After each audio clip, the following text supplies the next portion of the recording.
Shalom saudara yang terkasih dalam Tuhan, selamat Hari Raya Paskah. Tuhan memberkati kita semua. Mari saudara, sebelum kita mendengar firman Tuhan, kita terlebih dahulu berdoa, mohon terang dan pimpinan Roh Kudus agar kita dapat memahami dan menerapkan firman Tuhan dalam kehidupan kita. Mari kita berdoa.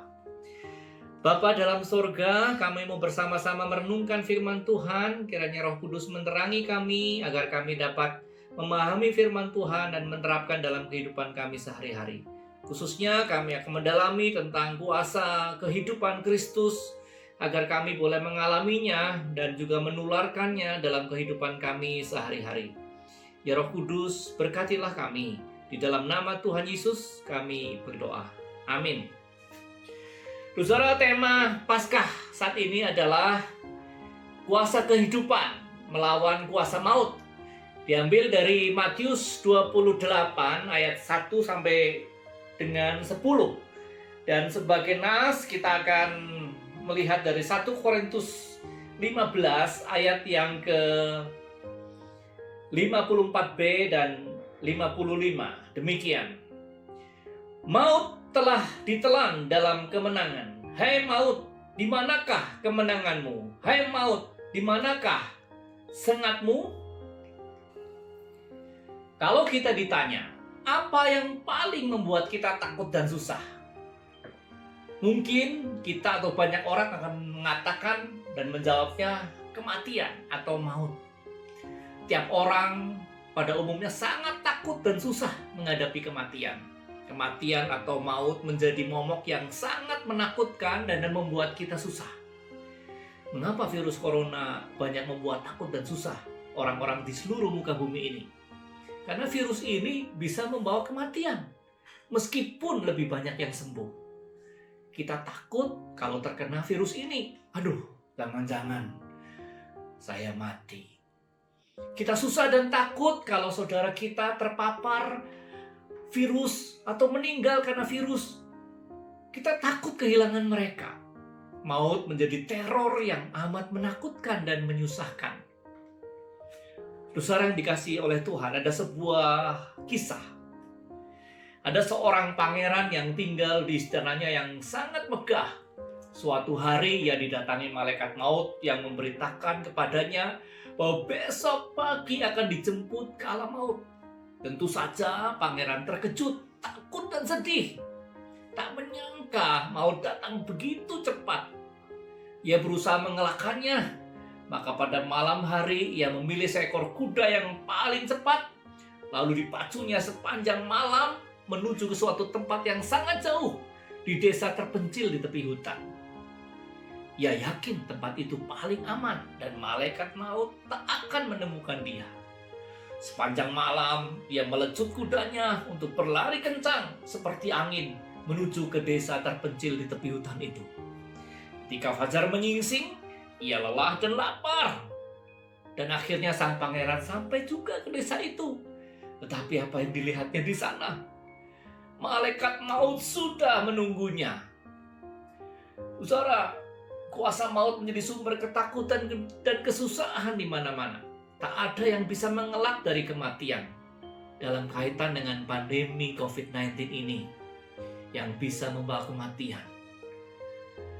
Para kepala negara, konglomerat, jenderal militer yang punya senjata, para cendekia, orang besar, orang kecil, pejabat maupun rakyat jelata, semuanya susah dan gelisah. Kuasa maut seolah menjadi raja dikdaya dan pemenang yang tak tertandingi yang membuat semua orang gentar dan takluk. Kuasa maut memang tidak bisa kita anggap remeh dan menguasai begitu banyak orang. Kita benar-benar harus mewaspadainya. Sadar atau tidak sadar kita juga kadang dikuasainya ketika ketakutan dan kesusahan lebih menguasai kita saat ini. Malah saudara, sadar atau tidak sadar, kita bisa menjadi penyebar virus kuasa maut ini saat kita membuat orang lain takut dan susah. Misal, saudara, dengan banyak mengirim berita-berita suram tentang virus corona yang menakut-nakuti dan menyusahkan orang, yang membuat orang jadi pesimis, dengan kata-kata kasar kita yang melukai sesama, atau atau gosip yang menjelek-jelekan sama kita, itu sama dengan kita sedang menyebar kuasa maut.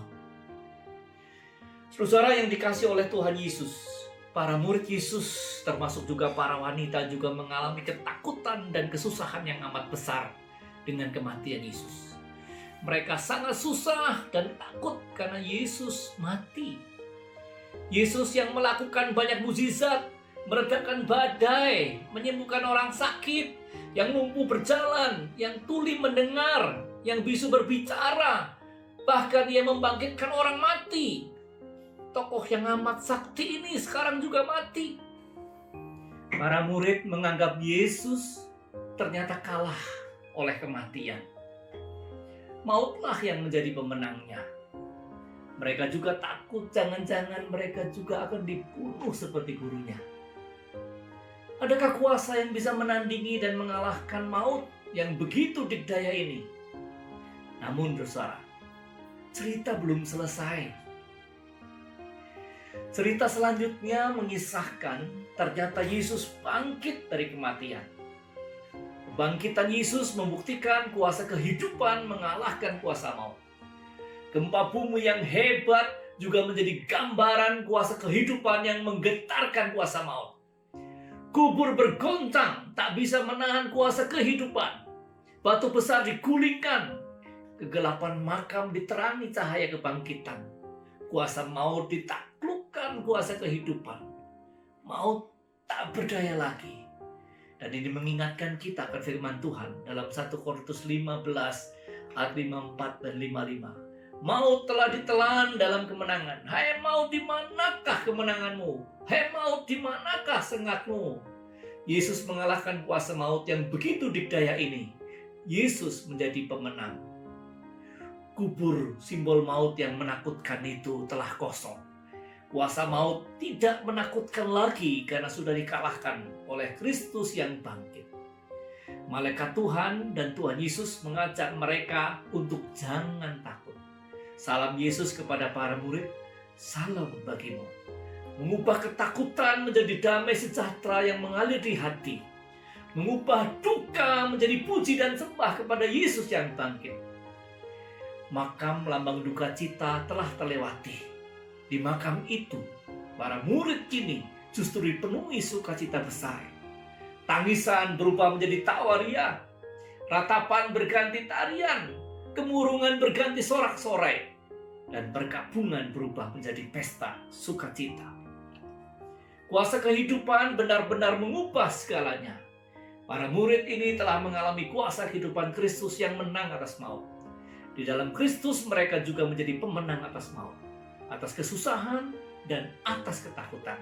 Bagaimana dengan kita?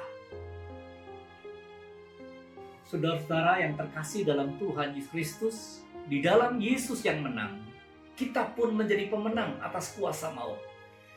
Kuasa maut memang masih bekerja sampai sekarang ini.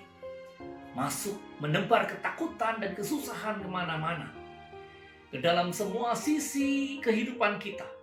Bisa melalui sakit penyakit, kebangkrutan usaha, kehancuran rumah tangga, penyebaran kebencian dan kebohongan, kekerasan atas nama agama, penyalahgunaan kekuasaan, korupsi, dan lain sebagainya. Namun saudara, ada kuasa Kristus yang sudah menang. Sehingga kuasa maut tidak membuat kita takut dan susah lagi. Demikian juga pandemi ini tidak akan membuat kita terus gelisah dan susah. Kita juga tidak akan terseret arus untuk menjadi penyebar kesusahan dan ketakutan bagi orang lain. Karena Yesus sudah mengalahkan maut. Saudara yang terkasih dalam Tuhan Yesus Kristus, Bill and Gloria Gaither ialah sepasang suami istri yang melayani Tuhan di bidang musik. Namun ada hal yang membuat mereka sangat susah, stres, dan takut akan masa depan. Bahkan ada yang menganggap mereka diganggu setan. Lantas ada yang mendoakan mereka agar setannya pergi. Pasangan suami istri ini hatinya sangat terluka karena dituduh oleh teman dekatnya memakai uang gereja untuk kepentingan pribadi. Adik mereka juga mengalami keretakan dalam rumah tangganya dan akhirnya bercerai. Dan hal ini menambah duka di hati mereka. Keadaan ekonomi saat itu sangat sulit. Bill juga belum pulih benar dari sakit yang serius. Waktu itu, filsafat Tuhan telah mati banyak mempengaruhi dunia pendidikan dan masyarakat. Banyak juga orang-orang yang terjerat dalam kecanduan obat-obat terlarang, serta sikap rasisme yang begitu kuat. Mereka semakin cemas karena istri sedang hamil anak ketiga.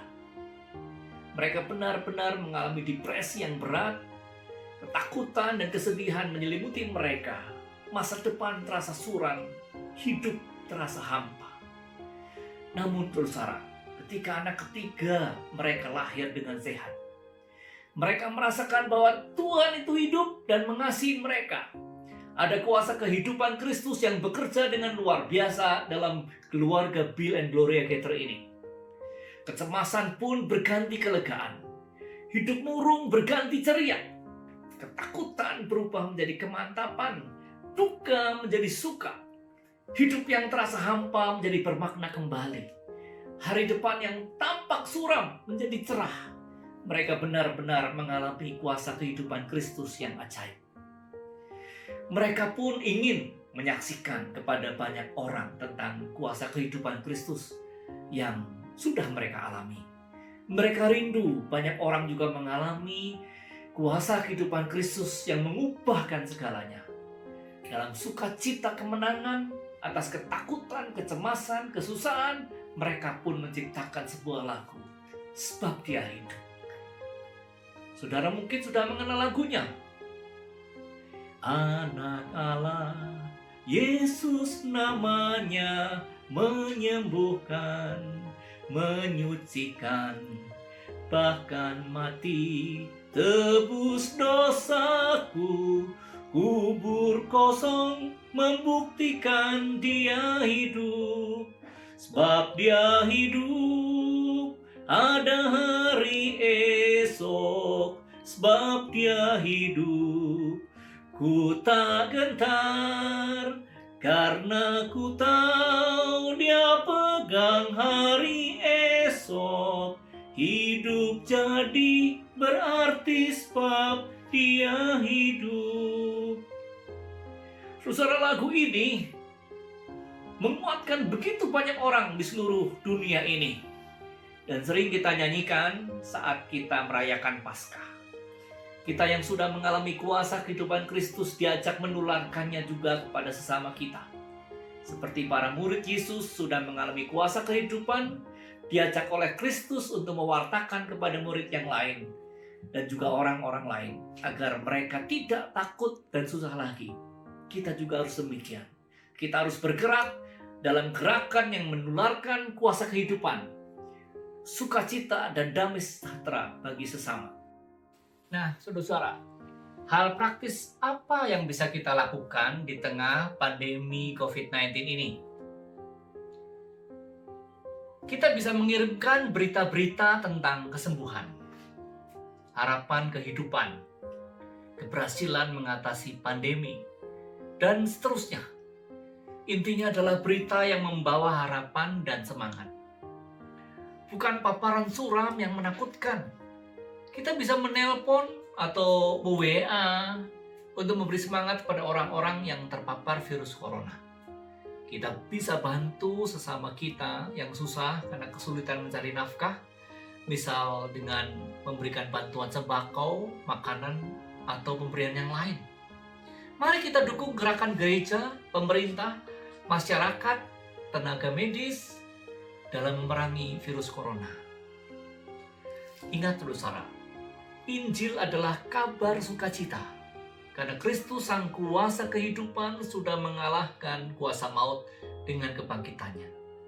Sukacita dari Tuhan akan membawa kegembiraan di hati. Dan ingat, hati yang gembira menjadi obat yang manjur yang membuat kita sehat dan menyembuhkan sakit kita. Maka, mari kita kabarkan warta sukacita dalam perkataan, sikap, dan perbuatan kita yang membawa sukacita bagi sesama. Sebab kuasa kehidupan Kristus sudah menang atas kuasa maut. Dan kuasa kehidupan itu ada dalam diri saudara dan dalam diri saya. Selamat Paskah. Tuhan memberkati.